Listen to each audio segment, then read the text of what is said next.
Hello, welcome to Off the Shelf Reviews. I can call you Betty, and Betty you can call me Al. And I'm Gary, and today we're going to review and discuss What Dreams May Come, which came out in 1998 from director Vincent Ward. Iain, will you give us the synopsis? Well, the story follows Dr. Christopher Nielsen, played by Robin Williams, and his wife Annie Nielsen, played by Annabella Sciorra. Dr. Nielsen has just tragically died in a car accident and has found himself in heaven living inside one of his wife's paintings.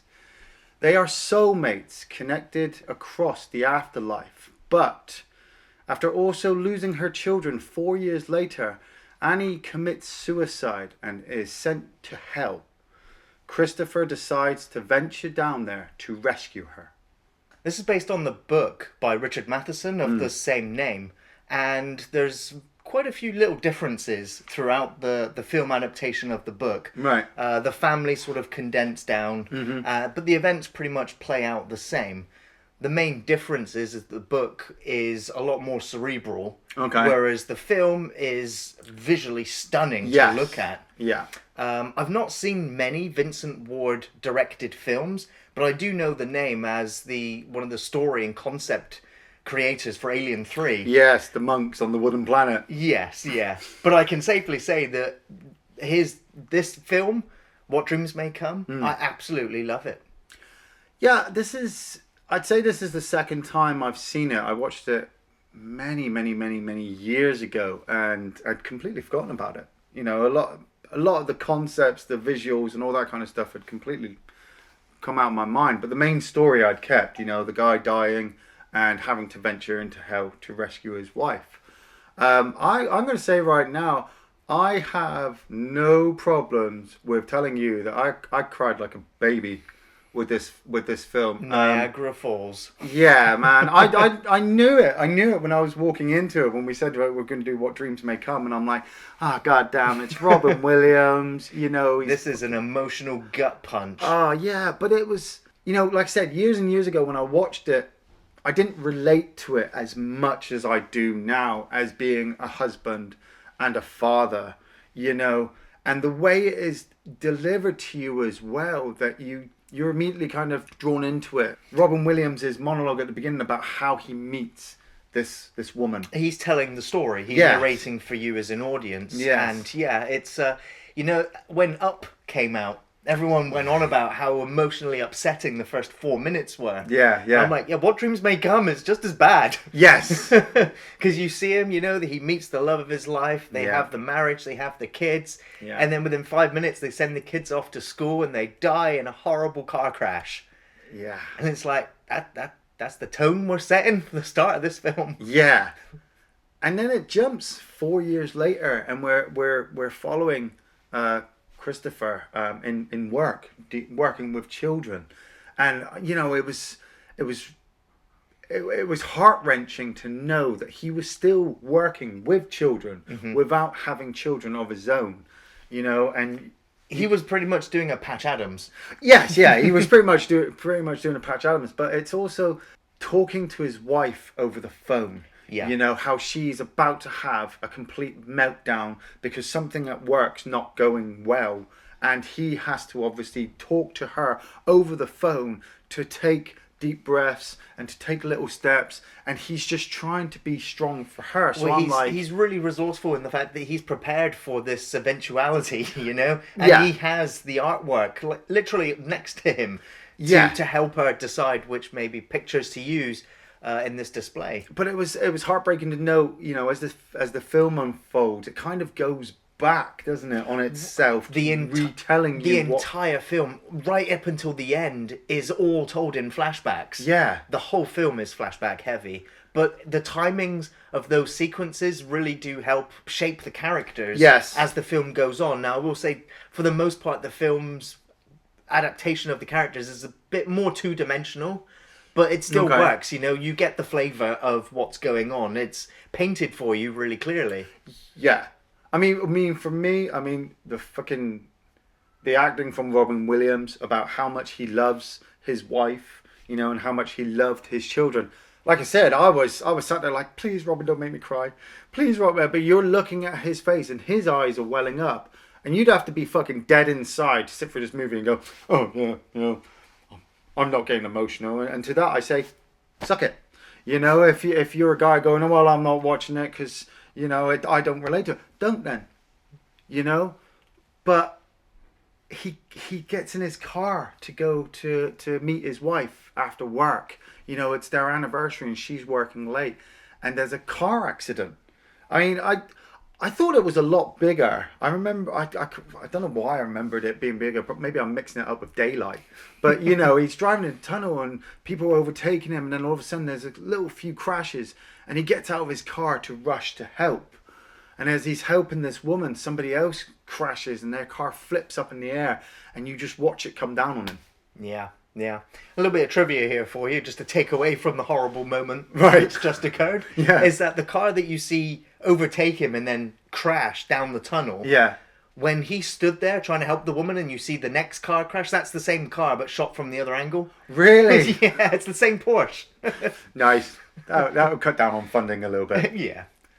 We follow then Chris kind of doing a Patrick Swayze ghost moment.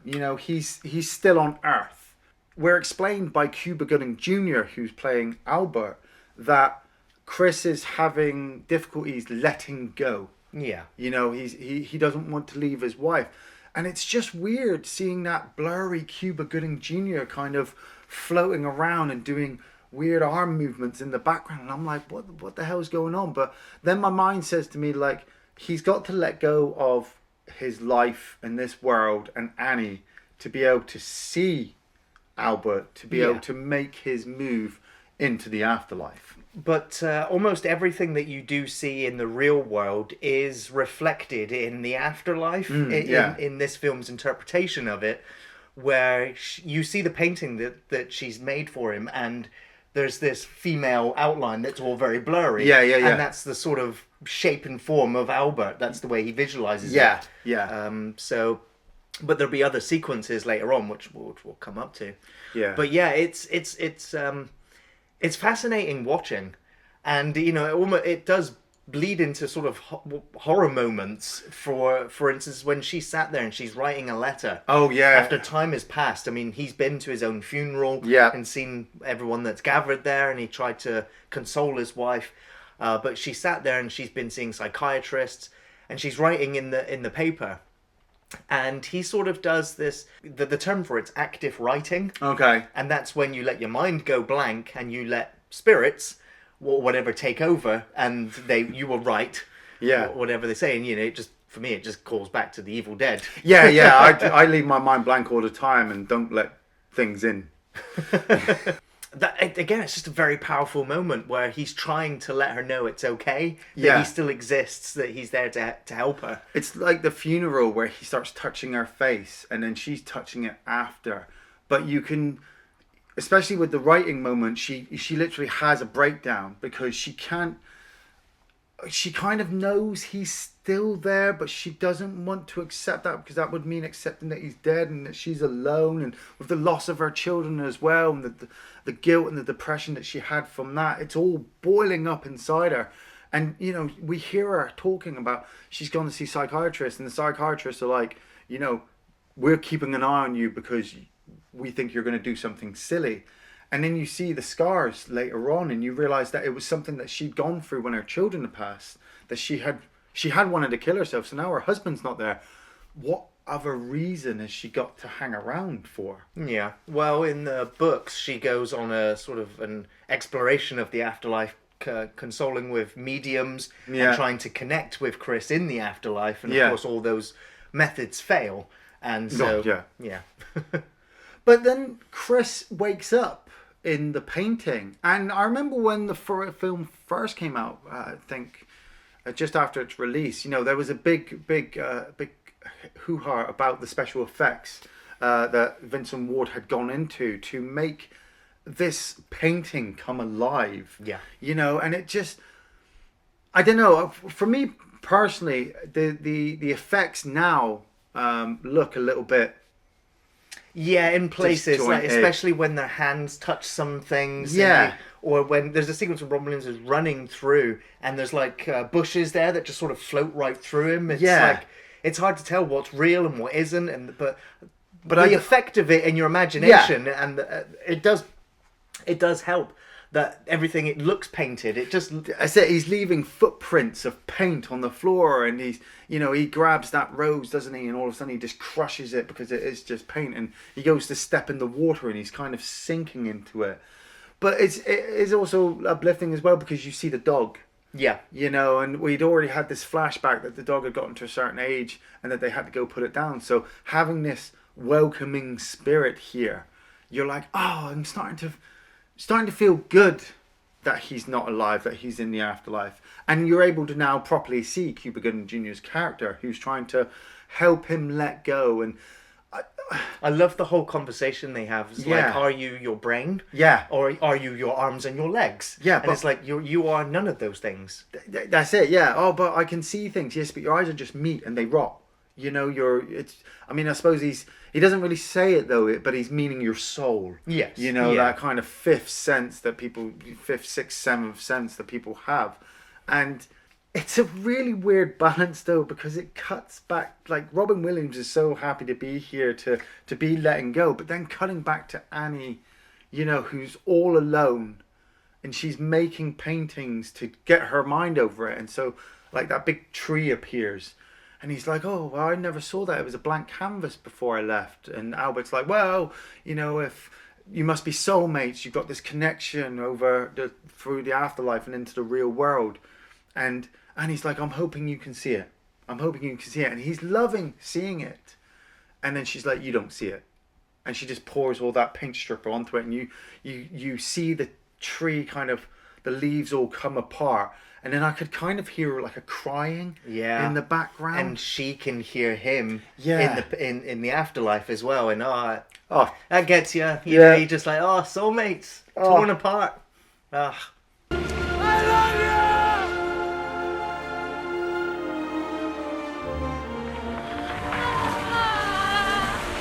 Albert leaves Chris alone for a bit, and he meets up with Rosalind Chow playing Leona. Now you might recognize Rosalind as Keiko O'Brien from Star Trek: The Next Generation. That's where I primarily remember her.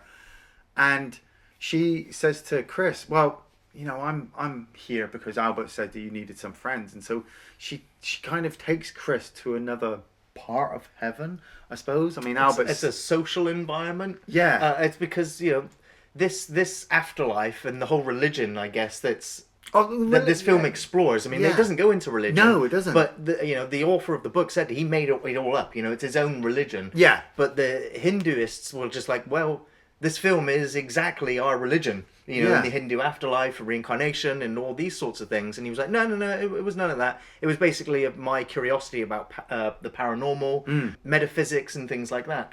But I do love the small exploration we do get for it. That there's still jobs in heaven. That everyone has their own personal heaven. Yes. People who commit murders and violent crimes in life go to heaven. You're not judged on how morally you've left your life. Exactly. It's a different type of thing. And I'm like, it was just fascinating. The film doesn't go very much into it though. It's just there. It goes into it just enough for Chris. Yes. God knows how long the film would have been if it tried to explore it on a global scale. But it's like Leona, she even explains to Chris, like, this isn't really what I look like. And Albert had already said it before. This is just a form that we have chosen. We can choose any form that we want. Because Albert is someone from Chris's life. It was his teacher, his doctor. Yeah, who had died at like the age of 65, but this is the younger version of him. And Leona was an air hostess that Chris had seen with his daughter. And he starts to realize when he's looking around this social area that his daughter had kind of the same designed toy. That's in her bedroom. And you realize that Leona is his daughter Marie. They have that revelation when they're talking about playing chess. Yes. And he's talking about how he used to play with his daughter every day for the last few weeks until the accident. and then he just asks her if she's still playing. Yeah. Oh, man. I'm choking out. You get that tightness in your throat. Like deep breaths. You still play chess? I think I waited for my partner. Because we still got where to go. I mean, I totally forgot that this film was like 2 hours long. Yeah, and it's literally like the first 30 minutes is all Robin Williams' backstory for Chris, and the accident, and then the hour and a half is all spent in the afterlife, in heaven and hell. Intercut with the flashbacks. And like I said, I was just relating it on so many fucking levels, because obviously, it's one of my biggest fears is obviously losing family members. Right. What would I do if I lost my family members? What would I do for the rest of my life? What would they do if I was dead? Where would I go? What would I do? And so I'm watching this film with Robin Williams in, who's passed away. It's like he's talking to me from the afterlife. And I'm like, I'm a Marine. No. Tears everywhere. And especially that whole Leona bit where she kind of changes into Marie and then changes back. And he's just so happy, but he hasn't realised about anybody else yet.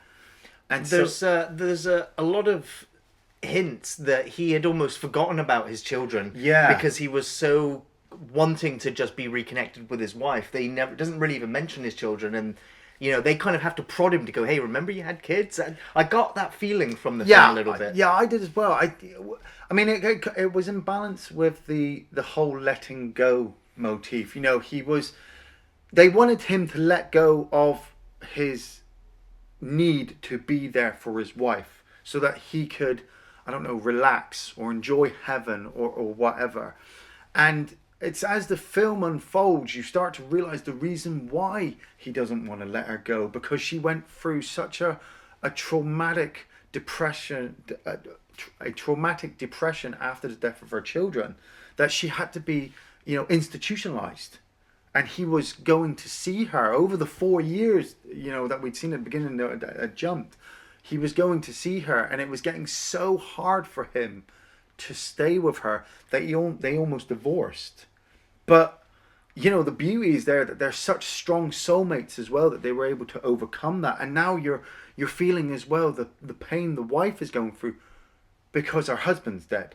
Her children are dead. Her husband's dead. What else is she going to fucking do? And so she sticks a bunch of poison into, it looks like yogurt, and she sits on a bed, and Albert comes to Chris then and says, I got to tell you, Annie's dead. And Chris fucking just breaks down. Well, at first he's devastated for her, but then he kind of gets, the hint of excitement, and he's like, okay, well now she's passed. When do I get to see her? When do I get to see her? And I was like, you don't. Suicides go to hell. And the reality is suicides go to hell? No goddamn judgment in that! You want to fight? And like I said, with the whole minus of religion in this, Albert explains to Chris, like, this isn't a judgment call. They're not being sent to hell to be punished. They go to this hell because in their mind, they have done such a traumatic thing to themselves, they cannot let go. And this is where the film, I started to kind of think, if you didn't know this was Vincent Ward, you could fully believe that it could be a Terry Gilliam movie. Yeah. Because when Albert says to Chris, we're going to need a tracker, and they go into that giant library where floating library. Yeah, where everybody's floating, and they come across Max von Sydow, who says, yeah, I'll help you. Nobody ever comes back from there. You can say goodbye and you can tell her you love her, but she's staying there. And I love that little line where Albert's just like, look, it's impossible. And Chris is just like, stick around, you're going to see some magic. And no one has ever seen a suicide brought back. Stick around, Chief. You ain't seen nothing yet. You know, and I'm like, yes, I need some uplifting. Well, yeah, now visually the film just takes a massive U-bend here. Oh. After the delights of heaven with the cities, where you've got, you know, the characters from Peter Pan and Mary Poppins floating along. You know, now we're going to hell. But these visuals, though, I think are better than the heaven ones. Before they even get to the entrance of hell, where it's just... There's massive waves and people are being thrown out of the place, and then they're all these kind of zombie lost damn souls are coming up to the boat trying to pull them in, and I'm thinking, fucking hell, they haven't even got to hell yet. This is kind of like purgatory. Yeah, and again, there's the visuals being copied from the reality, where you remember Iain, Chris's son, is playing with an aircraft carrier at the beginning, and when they get to hell, they're on an aircraft carrier. Yeah, the Cerberus. Yeah. The Cerberus, of course. For me, this aspect also, it's like Dante's Inferno.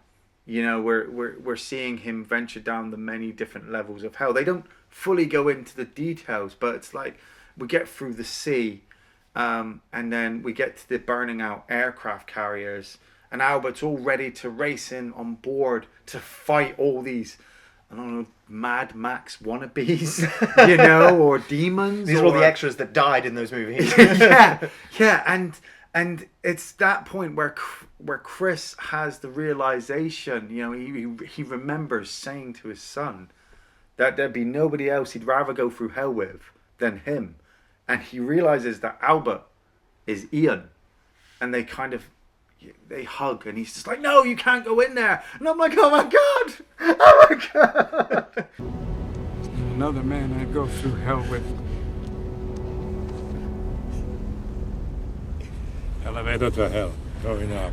Yeah, it's another, you know, family reunited in hell moment. But it does get a little bit confusing then when you just go, okay, so Max von Sydow is... or was in a past life, Albert on the outside. Yeah. And so it's like, how does he feel looking at his skin that he used to wear being worn by Chris's now son? Well, Max von Sydow's character, the tracker, he seems like he's been around for a very, very long time, because they explain about reincarnation. You can go to heaven and you can and relive your life again, but Max von Sydow's character makes me think that they remember. Only when they get back. Yeah, when they get back. But you realise that, you know, was it Iain says to Chris, I chose Albert's form because he's the only man that you ever listened to. When they get onto the aircraft carrier itself, the sea of faces. Yeah. Amazing visual. And I love the idea that, you know, not all of them are real, and only certain faces are obviously people, you know, looking up. But Robin Williams had to step through and try not to step on them. And I believe one of them was Werner Herzog.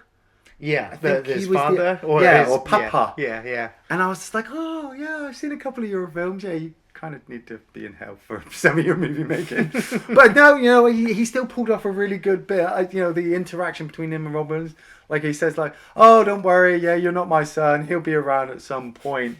And Chris thinks he sees Annie's face, and so races to her, but the floor gives out and he just falls into water again. He's submerged. Yeah, but it's that massive, huge fucking room he falls down, and you see other kind of shapes fall as well, and they disintegrate in the light. Well, I guess he's fallen into Annie's personal hell now. Yeah, and so they're not. I don't know. I don't know why they're not welcome here. Yeah. It's weird because I was like, maybe Annie was in the floor.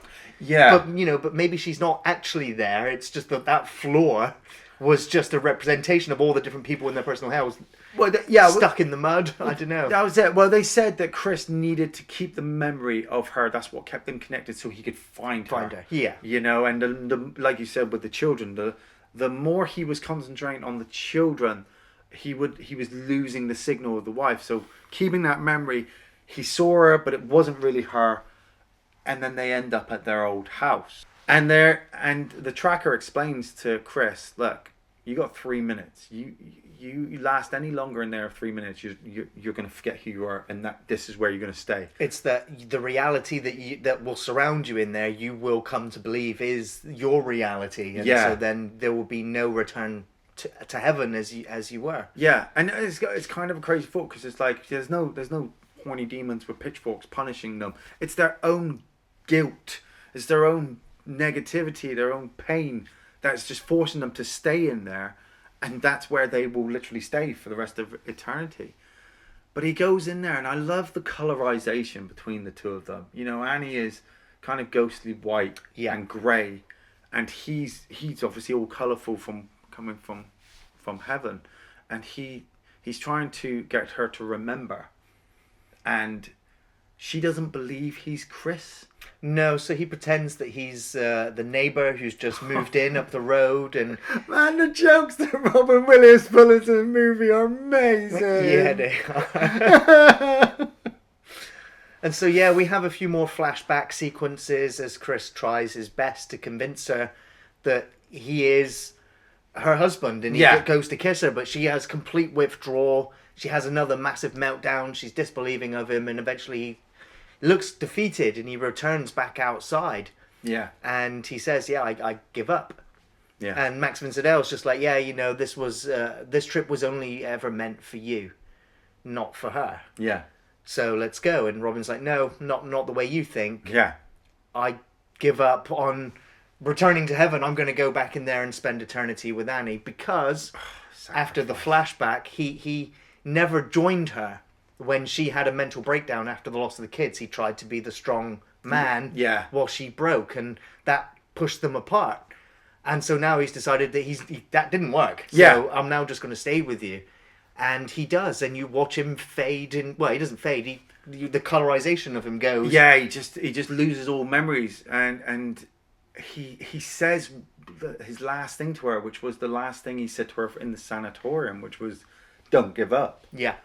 And you know, Annie's memories all come back, and she recognizes him, but at the exact same time, the light's gone from Chris's eyes, and he's like, "Oh, whose house is this? It's really cold." And she's like, "No, don't go, no, don't leave." And I'm like, "No, go back down."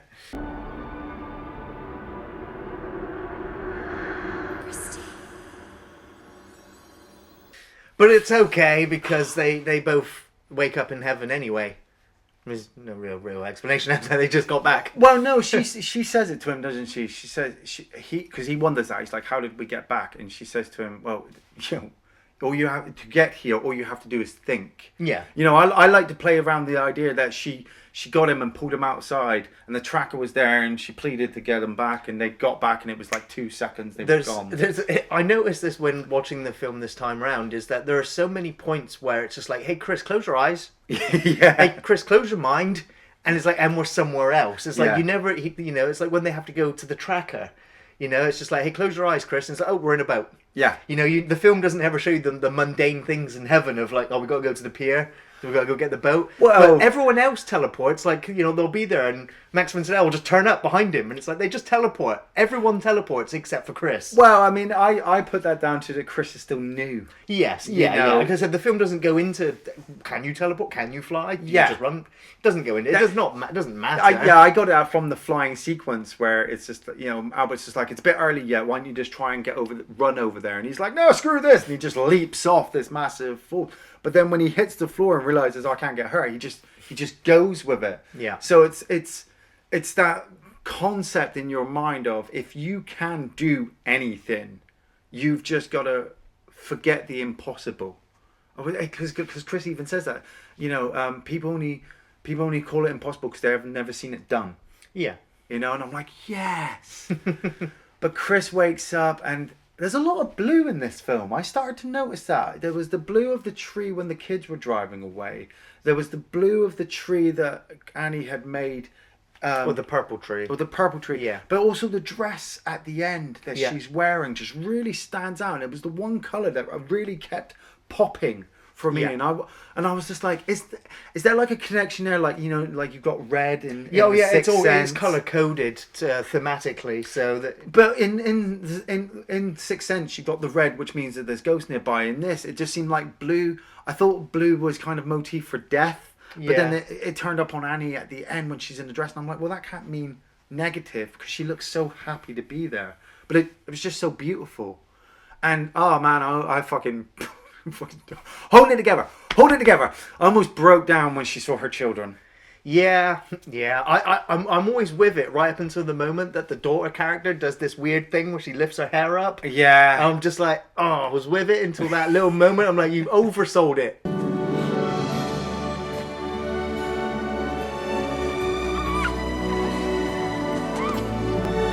No. But no, the music is what gets you. Yeah. It's wells up and everything. Interestingly, the music was originally the original composer for the film was the guy who did the soundtrack for John Carpenter's The Thing. But he was fired after test screenings, and they were just like, "This music, no, get rid of the lot." Yeah. And so they brought in Michael Kamen, who had done music for things like Band of Brothers.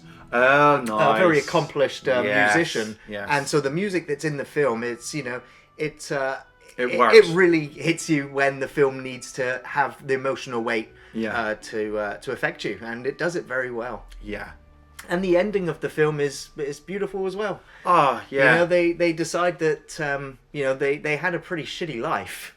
Yeah. And so they're going to go and try again. And so they both decide for reincarnation. And they leave their children in heaven, and it's kind of like, no, they'll be fine. You know, they'll be back. They'll still be here. It's like, you know, a lifetime on Earth is like a heartbeat in heaven. So, you know, they're not even going to miss us. And I think I've read somewhere it was different to the book. Oh, yeah. In the book, when Chris rescues Annie from hell, so to speak, she is... because you can't go straight into heaven from hell. Right, yeah. So the moment he kind of rescues her, she is immediately reincarnated. Yeah. Because she has to go through life again to get to the paradise, I so to say. Yeah. And that's why Chris then decides he's going to have to jump in and be reincarnated to go and find her. Yeah. To have another chance at this. And you find out in the book that they've actually repeated this several times. Right, okay. And of course, every time he does it, he has no memory of what had gone before, and so he jumps into it again anyway. But he leaves you with the hope that it'll work out. It's such a beautiful ending because, you know, you see the two kids with the little boats, just like we'd seen at the beginning, and the boats bang into each other, and she laughs, and then she takes a sandwich over to Chris, just like we'd seen at the beginning where she brought sandwiches to Chris. And then you hear Robin Williams' voice say, you know, I met a girl one day on the river in a boat, just like he did at the beginning, and then it ends. When I was young, I met this beautiful girl by a lake. Favorite scenes for this film? I mean, the visuals were just amazing, but then it was just little things. I loved Chris at his own funeral when he was trying to touch out where he was touching Annie's face and she could feel it. You know, it took me back to Ghost, which is a really great film, and you know, it makes you think, like, if you were gone, would you stay? You know, because as he stays, it kind of starts to torment her, so he feels like he should leave. And it's like, you know, how many other people have left immediately or have hung around and made things worse, possibly. It started to make my mind think.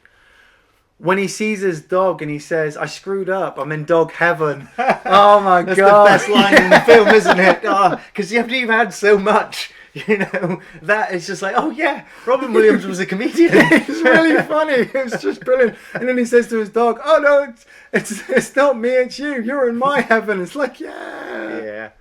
Boy, I screwed up. I'm in dog heaven.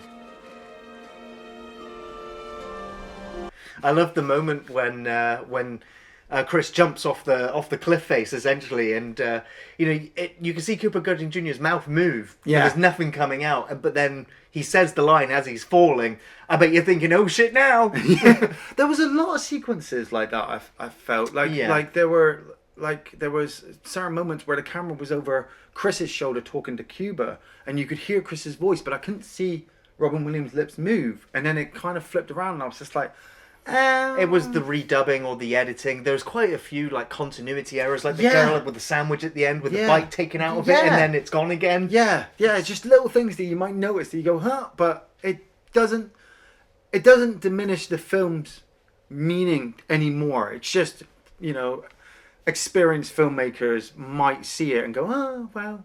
Chris wanting to save Annie, stick around, Chief, you ain't seen nothing yet. It's just, this man is determined. He is in love. He's got freedom to do whatever he wants, and he's got to go into one of the most damning places that anybody may know. But he don't give a shit. Nope. He's got no fear. He's going in there, and if he has to stay there, which he's planning on doing, he's going to fucking stay there. The gateway to hell, Cerberus, the battleships, visually just everything was, from the ocean to the battleships to the sea of faces to their demolished house. It was just, we've had many interpretations of what hell might look like, and I couldn't, I was trying to make myself feel a little bit more positive before I blubbered throughout the whole movie, that I was just like, I wonder what would happen if, for me. And then I was just like, I'd get there, suit of armor, shotgun, chainsaw, Cuba Gooding Jr. would be like, there's no point taking that, they aren't going to feel anything, and I'll be like, they're going to feel this, I'd be kicking in doors and everything. Nothing would stop me. But, like I said as well, the reflection of heaven, the paradise of seeing all these people floating around and having a laugh and being all fun, even down to the Tracker's library.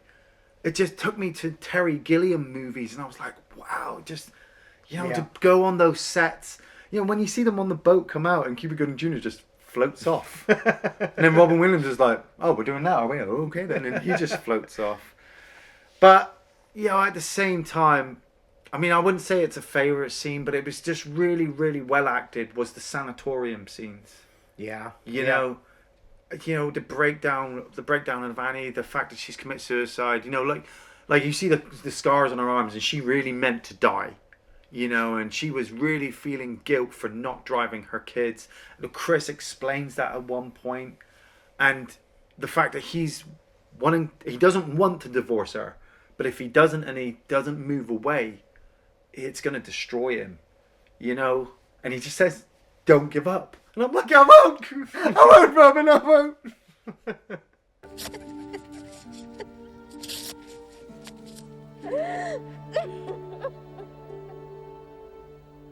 I think you've pretty much listed every scene in the film. Yeah, sorry.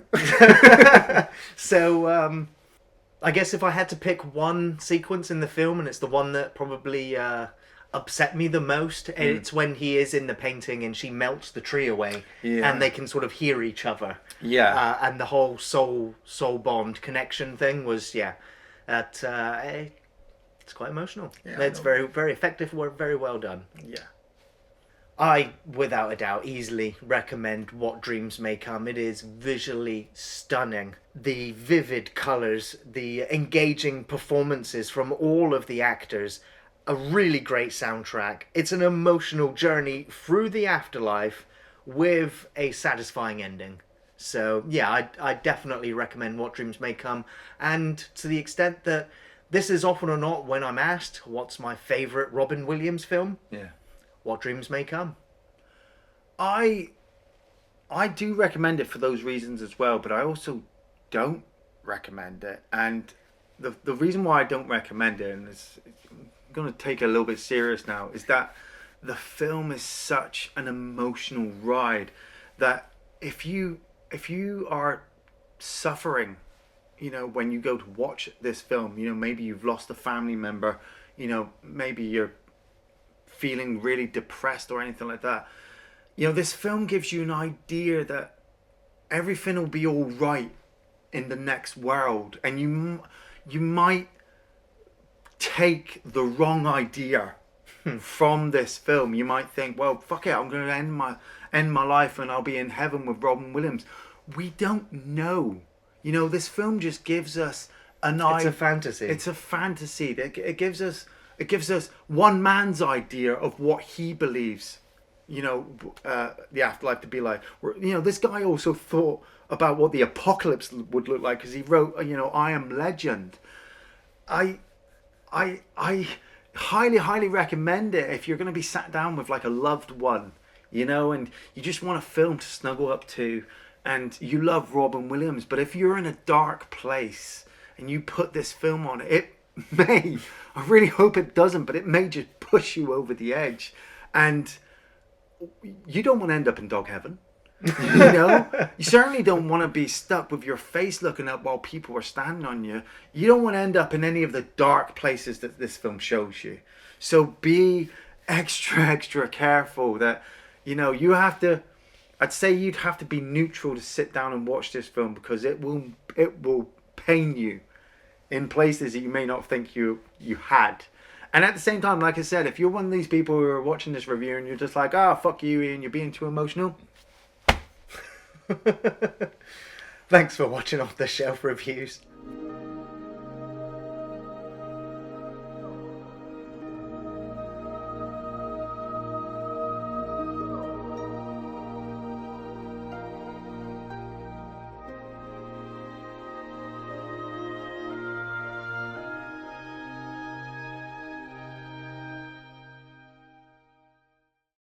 Stick around, Chief.